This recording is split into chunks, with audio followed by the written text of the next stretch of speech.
Hi. ఇప్పుడు 4096కి square root ఎలా కనుక్కుంటావో చూద్దాం. 4096 యొక్క వర్గమూలం ఎంత?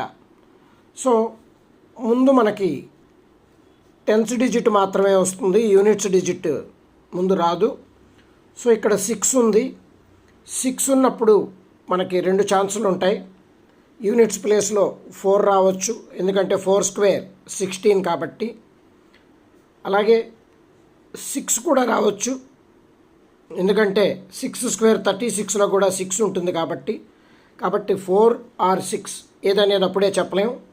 ముందు టెన్స్ డిజిట్ కనుక్కోవాలి. సో లాస్ట్ 2 డిజిట్స్ని బాక్స్లో పెట్టుకోండి. ఇప్పుడు ఒక్కసారి టెన్స్ డిజిట్ ఎలా కనుక్కోవాలో చూద్దాం.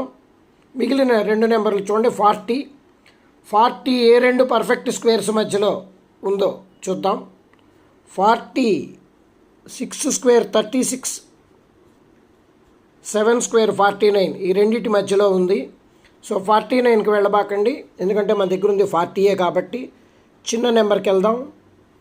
36 స్క్వేర్ రూట్ 6 అది మన ఆన్సర్లో టెన్స్ డిజిట్ అవుతుంది.